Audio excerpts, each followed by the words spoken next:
Once, long ago in Japan, an emperor decided to build a new temple. He ordered all the men in the whole area to help. Finally, after months and months of hard work, the finishing touches were put on the temple right before sunset. Most of the men were so tired and the day was so late that they decided to remain and sleep one more night before returning home. That is, all except for one man. He just couldn't wait any longer to return to the comfort of his own home, his own bed, and see his wife, so he set out that very night. He got up on his horse and he raced out into the moonlit night. Along the way, the moon cast long shadows as it shone through all the leafless trees. The tree branches cast eerie shadows out along the road. The man didn't care. He spurred his horse on harder and harder and harder until the poor thing was frothing at the mouth. Then, through a hollowed-out opening in the trees, he saw a stone bridge crossing a cold, dark, black river beneath.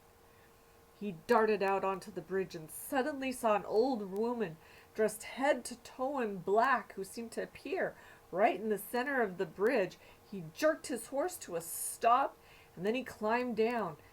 Before he could say anything to her, though, she asked him, "Where are you headed?" He could only see half of her face because her cloak she was wearing covered half of her old, withered, dry face. "Home," he told her as he tried to lead his horse around her, but she blocked his path. "Would you help me? I need someone to take this box and leave it at the next bridge." Before he could say or do anything, the old woman shoved a box and wooden chest into his hands. "Whatever you do not open this box. It is a matter of life and death." The man looked down at the box. Didn't look strange, just a plain wooden box with metal hinges. Wasn't very large, neither was it very heavy. Still, he got an odd feeling about this chest.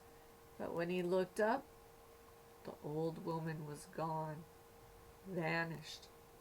So he fastened the box up onto his horse with his other belongings and darted off again into the night to hurry home. As he crossed the next bridge, he was so anxious to get home he forgot all about the box. That is, until he arrived home and saw the box still on his horse. He thought, what does it matter if I deliver it tonight or tomorrow? So he hid it under a bunch of bushes outside his front door. But little did he know that his wife saw him. She thought, oh, it must be some sort of present for me. But her husband said nothing at all about the box during supper or before going to bed. After he fell asleep, curiosity got the better of her and she snuck out into the black of night. She found the box under the bushes. She crept up and reached and grabbed the box. Slowly, she lifted the lid of the box and screamed.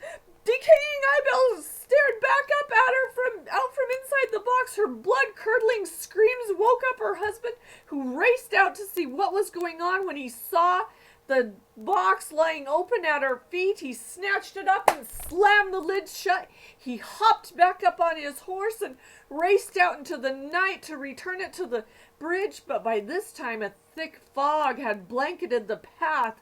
He could hardly see. Still he raced on, and Branches just seemed to reach out and claw at his face, at his arms, at his chest. He raced on until he got to the bridge, and there he saw the old woman. She seemed to appear from out of the mist. Immediately he hopped down and handed her the box. "This box has been opened." "But I never opened it." He tried to contain his hysteria. But the old woman didn't answer. Instead, she turned, took a step into the fog, and disappeared, leaving the man standing on the bridge, alone and shaking. He returned home that night, but the next morning, his wife awoke to a cold, dead companion lying next to her. The box had claimed another victim.